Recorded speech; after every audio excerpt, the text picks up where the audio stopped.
You're now watching Q News with me, Henny Saif, and here are the top stories for this hour. The Australian Prime Minister Anthony Albanese has announced Australia will formally recognise the state of Palestine at next month's UN General Assembly. Albanese said the decision follows commitments from the Palestinian Authority, including the exclusion of Hamas from any future Palestinian government, a demilitarization pledge, and recognition of Israel's right to exist.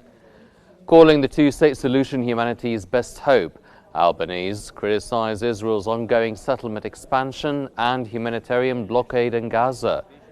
He described the situation as a catastrophe and said Australia could not wait for a guaranteed peace before acting.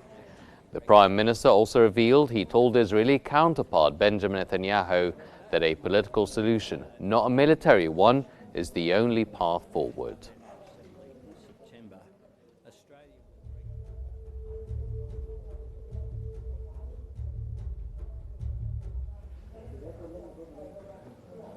Dozens of aid trucks from Egypt have crossed into Gaza through Karm Abu Salem, delivering food, water, medical supplies and fuel. The 12th convoy, organized by the Egyptian Red Crescent, aims to ease severe shortages in Gaza amid the ongoing crisis. Since July 27th, more than 36,000 trucks carrying nearly 500,000 tons of aid have entered the enclave, supported by 35,000 volunteers. Egypt says the Rafah crossing remains open on its side, ensuring the continuation of humanitarian deliveries.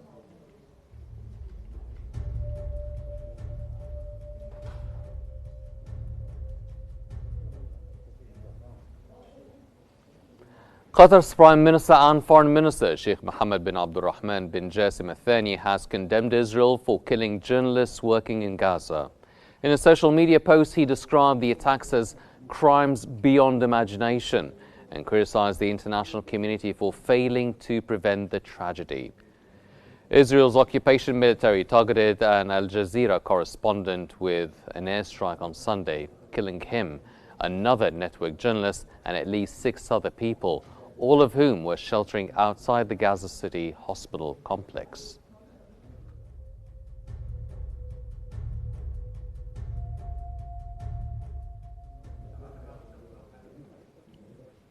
Israeli Finance Minister Bezalel Smotrich has criticized Netanyahu's plan to seize Gaza City, calling it too limited. Smotrich urges a broader military takeover and the settlement of larger parts of Gaza, saying partial action risks high costs. Despite his push for a wider operation, he remains in Netanyahu's coalition, believing the government's approach can still be changed.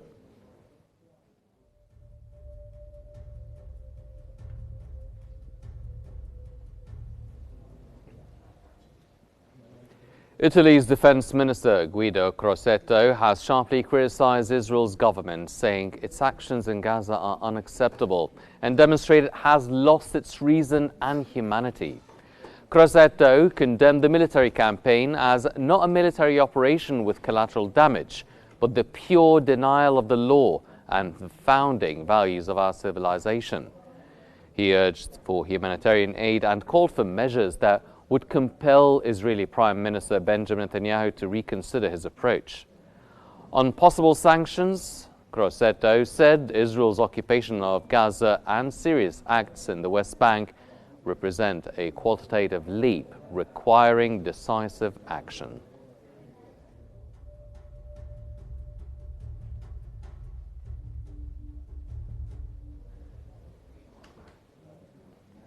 Ukrainian President Volodymyr Zelensky has condemned a recent Russian attack on Zaporizhia, where air-dropped bombs struck residential buildings, a bus station and a clinic, injuring at least 12 people.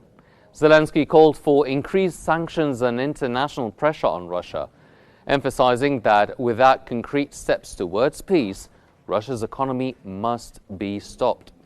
The only thing Russia's looking for is a way to kill Ukraine, Zelensky said, urging the United States, Europe and other nations to unite in supporting peace and stability.